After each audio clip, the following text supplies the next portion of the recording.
ওরে আহমদি ভাই, আহমদীদেরকে দেখেছি, এক ভাইয়ের সাথে আরেক ভাইয়ের কি হৃদ্যতা, কি আন্তরিকতা, কি ভালোবাসা। হয়তো এক ভাইকে সাহায্য করার আরেক ভাইয়ের ক্ষমতা নাই, কিন্তু তার জন্য দোয়া করতে পারেন, তাকে সহানুভূতি জানাতে পারেন, তাকে সময় দিতে পারেন, তার কষ্টটা ভাগ করতে পারেন। বসে আছেন এই মসজিদের কোনায়, ওই মসজিদের কোনায়, ঘটনা শুনছেন, কি হয়েছে, বাড়ি থেকে তাড়িয়ে দিল, কিভাবে তাড়িয়ে দিল, কেমন হলো, তোমার কষ্টটা কি, কি চাহিদা তোমার, ইত্যাদি ইত্যাদি ইত্যাদি। 60 মাইল দূরে গেছেন দেখা করতে, একজন আহমদি ভাই নতুন বয়াত করেছে, আহমদি ভাই লাগে।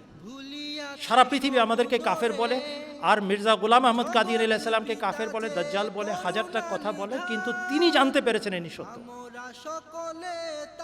আল্লাহর ফেরেশতা নাজিল হয়েছে বলেই জানতে পেরেছেন তিনি সত্য। তার কাছে গিয়ে একটু সময় কাটাবো, তার সাথে একটু আলিঙ্গন করব, একটু ভাগ করে নেব তার দুঃখ, তার কষ্ট। আমাদের হুজুরের নির্দেশনা, যদি ঈদ উদযাপন সঠিকভাবে করতে চান, নিজেদের মাঝে ভালোবাসা, হৃদ্যতা, ভ্রাতৃত্ব, ভালোবাসা গড়ে তুলুন, অকৃত্রিম। কোথাও আমরা সম্পদের যেন লালায়িত না, আমরা ভালোবাসার কাঙ্গাল। আহমদীদেরকে ভালোবাসা দিয়ে আপন করা, এটা আমাদের দায়িত্ব।